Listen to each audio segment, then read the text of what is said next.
Hey everyone, welcome back to Build at Home because I am in my home in Bushwick, Brooklyn, and I'm joined right now in his home by the great Ed Helms, who's here to talk about his new movie on Netflix called Coffee and Kareem.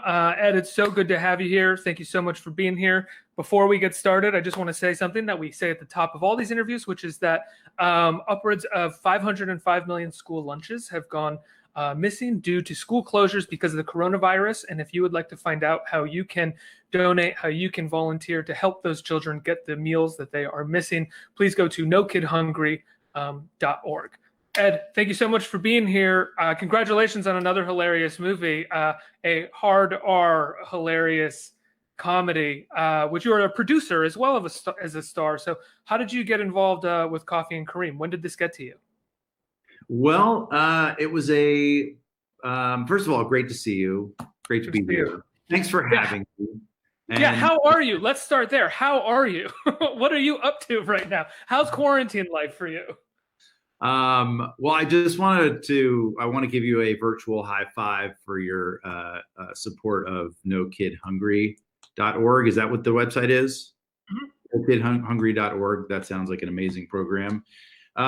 I am doing quite well, all things considered. I'm comfortable in my home. I love my wife and child very much, which is good because we are together all the time. And I'm cooking a lot of terrible food, and they're eating it, and that's great. Do they tell you the truth about the terrible food, or are they polite about it? They're pretty polite, but their expressions tell the truth. Right. And just trying to hang in there. Otherwise, super inspired by a lot of heroic people out there doing awesome stuff. All the medical people, obviously, but I mean, and you just can't say enough about like the people. I went to the grocery store yesterday, and I'm like, this is such I'm embarrassed to say, like, I've just taken for granted all these people that do things that are, meaningful in my life. And I now, like, just the fact that they're still doing it is truly heroic. Like, it's a heroic thing that someone's actually checking me out at the grocery store or restocking shelves. People are just stepping up in ways that seem so simple, but are really just the fact that they're doing it is awesome and heroic. I'm very moved by that and inspired by that. So that's kind of helping, I think, deal with all of the otherwise insane kind of anxious times. But also entertainment is keeping me sane. And that's why I'm here. I want to talk about Coffee and Kareem. Thank you for bringing that up. The movie? We got way off into the topical weeds, as it were. What was the question? Well, I just want to add to what you've said, and I do feel like having people labeled as essential services in the middle of this has been such a reminder of what is essential in our lives, and like you said, what we do take for granted. Yeah. It's been extremely moving and perspective shifting, I think, for me and for you and for a lot of people as well. Yeah, I hope so. Yeah. The question was, you're a producer on this. So when did Shane Mack's script get to you, and how did you get involved as a producer? Okay, yes. So my company, Pacific Electric, we are just always scouring for good scripts and unmade scripts. This one was a well-known script in Hollywood because it was on the Blacklist, which is a list that gets published every year of the top scripts that haven't been produced. And a lot of those scripts wind up getting produced. I've done a number of scripts that were on that list. Cedar Rapids was one. And it's a really good go-to. We managed to get our hands on this one because just in our sort of normal fishing process for material, we just built a cast and got it set up, and Netflix was gung-ho from the very beginning. They loved it. And the script needed a lot of work, and thankfully Shane was eager to dig in and keep kind of moving it forward with us. And then Michael Dowse, the director. Everything producing now is all about just kind of like finding the pieces, and it used to be like you would get a movie set up at a studio, and then the studio kind of helps find the pieces and all that, and then they kind of put a package together that works for them. Now the packaging all happens really before you take a movie to market, and so we were really the instrumental in finding the director and the cast, which, you know, Taraji Henson came on board at a certain point, and that was like, yes, this is a no-brainer. And yeah, that was. How did you find Kareem? Or how did you find the young actor that plays Kareem? He's incredible. Yeah, Terrence Little Garden High is a discovery. We had a really extensive casting process, multi-city. We saw tons and tons of kids. I read with tons and tons of kids. And we just knew that this relationship, this sort of dynamic it's the central piece of the whole movie. So it has to work. And Terrence just walked in one day in our casting sessions and blew us all away, made us laugh really hard. It's really funny. He's the sweetest kid. He's so kind of down to earth and good natured, and he's clearly like an incredibly bright kid. And then he jumps into this role, and he's just this insane, belligerent little just maniac. But it's just so funny because every time the camera stops rolling, he's like, hey, you know, this chipper, sweet little kid. But it was, yeah, he's incredible. I think he's going to be, I hope he blows up off of this.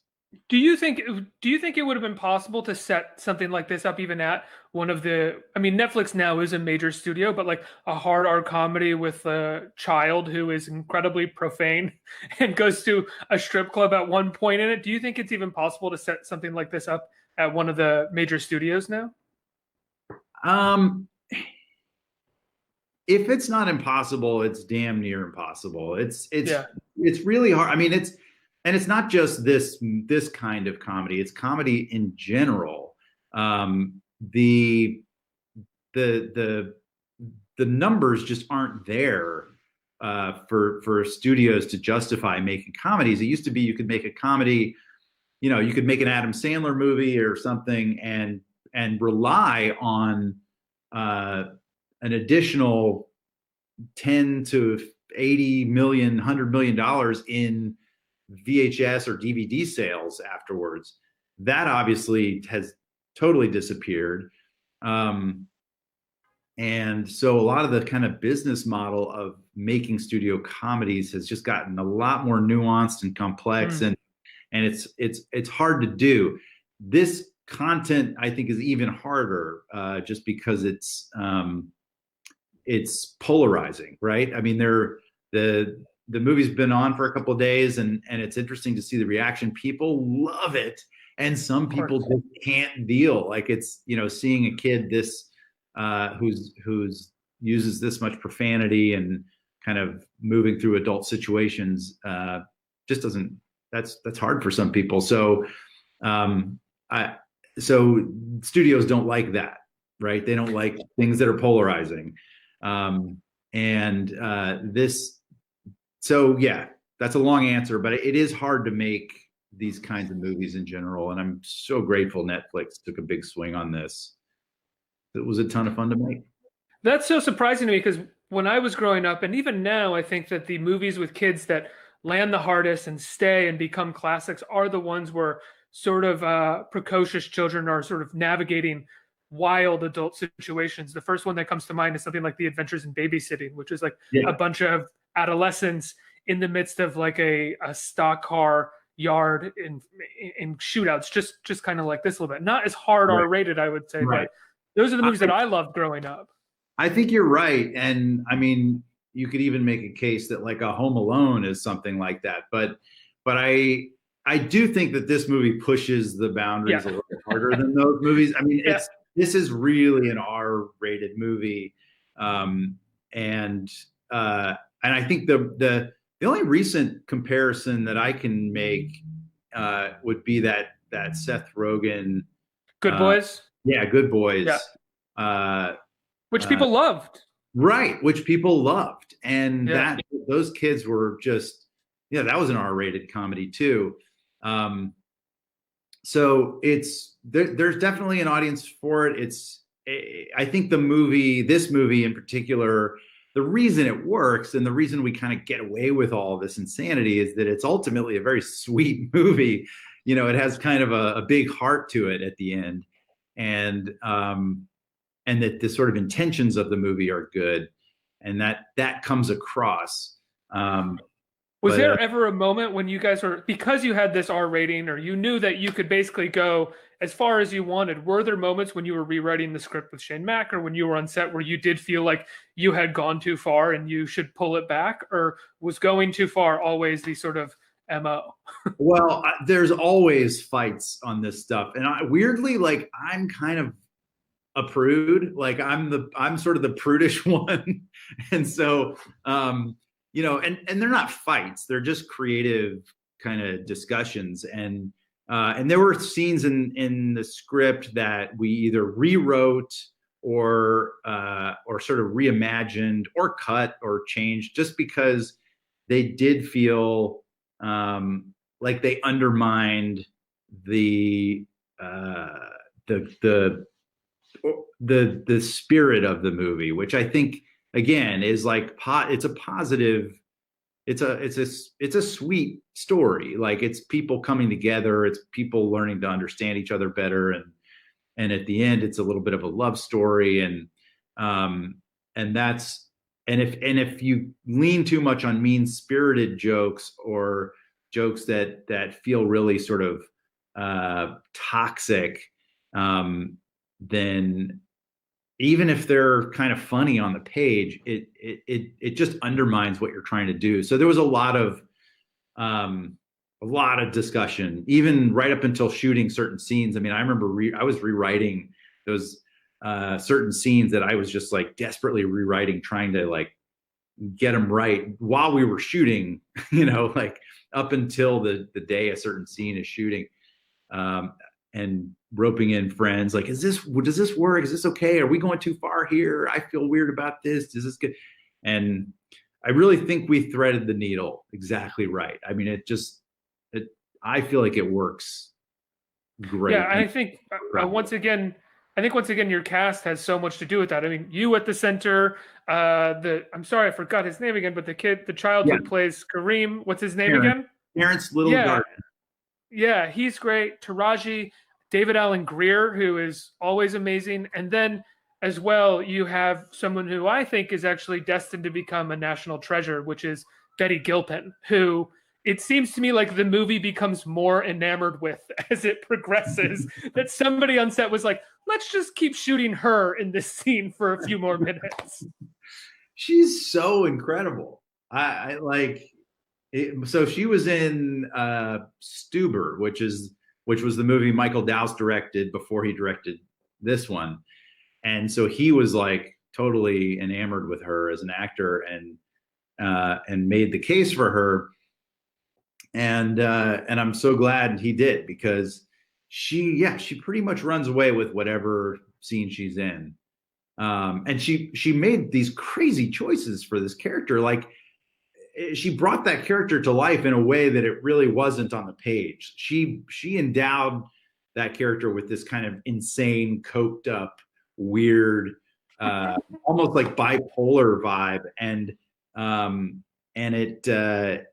it's really effective. Like it gives that character a kind of plausibility, because it's such an extreme part that unless this person is, struggling, it doesn't make sense.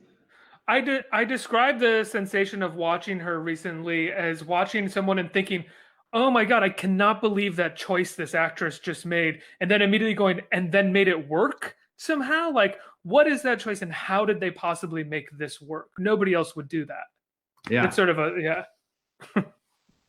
Yeah, she's awesome. I mean, her improvs too. Like we did a lot of improv, and everything that came out of her mouth, I was just like, what?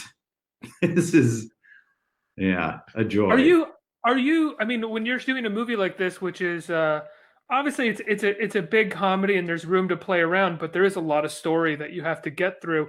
Are you how comfortable with improvs on set are you as a producer? I mean, do you know specifically when it's okay to be improvising, or do you kind of leave that to the director, excuse me? Well, it depends on a few things. There are a few parameters that make improv work really well, and then there are some that make it just not work. Basically, you have to have two actors who want to do it, right? You have to have two actors who feel comfortable doing it. I've seen directors try to kind of milk improv out of actors for whom it doesn't come naturally, and it can be really tough. The other thing you have to have is time, because improv, you have to do lots of takes when you improvise, because you have to justify all kinds of different, when you improvise, you go down different avenues, and you just have to explore all that, and that takes time. And when you're covering something, you might have to set up a different camera angle, and then you just have to cover a lot of these things that you came up with in your improv. So it's time consuming. And if you're doing any kind of big action thing, or there's like a lot of huge production value with lots of extras or lots of explosions or whatever, you just can't do improv because it's not practical. You have to like get the shot the way it's set up. But in the instances where you have the time and you have the people that want to do it, it can be incredibly effective and fun, and it can make I think it can just make the dialogue crackle, right? It feels alive, it feels fresh, and it feels honest. I'm always improvising in tiny ways, like even in I'm always trying to say the most sort of authentic version of something in the moment, even if I'm just changing a couple of words here and there. I focus more on the intent of a line as opposed to the actual words. So there's like shades of it. You can tiny bits of improv, or like the big broad improv where you're trying to come up with big jokes, and it works better sometimes than others. When did you learn as an actor that was a way that you liked working the most in terms of tiny changes, if possible, or just constantly trying to make the dialogue feel as authentic to you as possible, whether it's the exact wording or not? Yeah. Well, I was lucky enough to kind of come up through the Upright Citizens Brigade kind of community in New York City back in the early aughts, and I think that gave me confidence in improv. But then the other thing that I always loved was Spinal Tap. Mm-hmm. I really credit the movie Spinal Tap with kind of like, because it's so clear that those guys are improvising in that movie. They have jokes that they know and that they've created, but like when Rob Reiner's interviewing them, like they're just improvising the answers.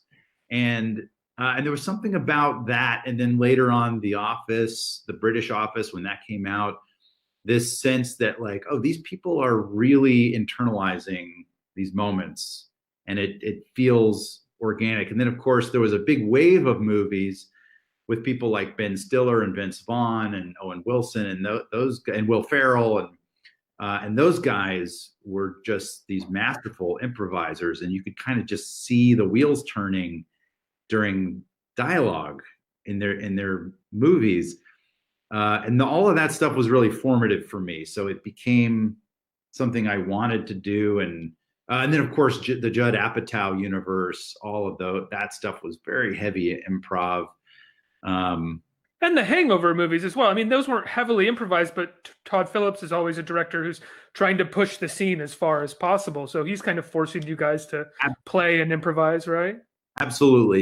And again, it's not always about finding a big joke or like a snappy comeback. Sometimes it's just about finding the perfect kind of succinct and natural execution of something.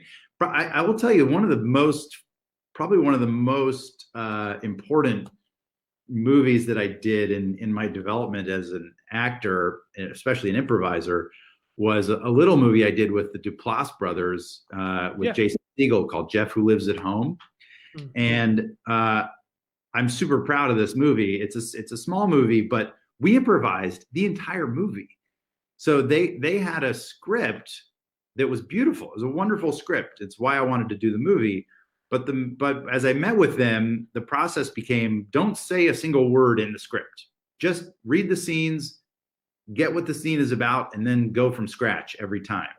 And fortunately, Jason Segel is also a brilliant actor, brilliant improviser, and he came up through all the Judd Apatow stuff. So we just found that we play brothers in the movie, and we found this kind of like rapport just through hanging out, and that became the thing we built on to improvise everything in the whole movie.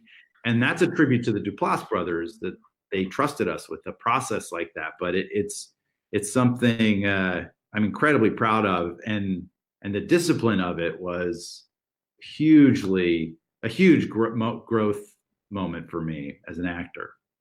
What would you say the most formative project that you were in? What project would you say was the most formative for you as a producer? Well, I was executive producer on Cedar Rapids, but I really was kind of a producer also. Mm-hmm. That was probably the one where I really learned the most. And then I would say this one was a huge learning experience as a producer. Like there's just not, we don't get the budgets that we did 5, 6, 7, 8, 10 years ago to make these kinds of movies. So you have to be much more resourceful. And this movie has giant action set pieces, and to pull that off on kind of on a smaller budget takes some really savvy producing. And I have a partner, this guy Mike Falbo in my company, who is masterful producer. And then of course it's just building each movie, each project, you're building a team, and how you build that team is really what enables you to pull something off. And that I think is Mike's incredible skill set. But we had a great team top to bottom, our line producer, and then of course Michael Dowse as director. But I learned a ton on this movie. I gotta say, with all the improvs that you're talking about that were in this movie, and what felt like a lot of times actors having a great time, when the credits started rolling, I was feeling like, oh, let me get a blooper reel. I want to see the blooper reel with these guys. Is there any chance that you guys could cut something together in the future? I think there might be one in the works. I actually am not sure, but I think yeah. Yeah, there's some fun stuff. I mean, the stuff I remember laughing the hardest at was, this was Terrence's first movie, right? He's this 12-year-old kid, and he was having the time of his life. So like in some of these car chase scenes, like where he's, we're doing a car chase scene and he's acting and he's in it and he's like, oh my God, we're all yelling and screaming. And then they would call cut and he would just be like, yeah, that was so fun. And then that would just kill me. Like I would just be laughing so hard. That is the quarantine content that I need. Thank you. Yeah. And then of course, like there's a trio of bad guys in this movie, played by Ronrico Lee and this a Vancouver actor named Big Sleeps, and then this guy King Batch, who's like a Instagram star, and the three of them together, oh man, they are so funny. And the scenes that I got to do with them, there was a ton of improv with those guys, and really, really Yeah, lots of laughs. So yeah, I hope and I think and hope that there are some blooper reel maybe in our future. There's some great stuff with them and Taraji as well. Oh, they're That so hotel good. that hotel room sequence is very funny. It's it's that's probably my favorite scene in the movie. Ed, oh, sorry, say that again. And I'm not even in it. Ed, it's been a pleasure talking to you. It's great to see that you're healthy and that you're safe and that you're enjoying some time with your family during this. The movie is called Coffee and Kareem, and it is currently on Netflix. I highly recommend everyone go watch it. It's extremely, extremely funny. Ed, thank you so much. Good to see you. It's great to see you too. Thanks for having me. Of course. Take care of yourself. You too. Cheers. Bye.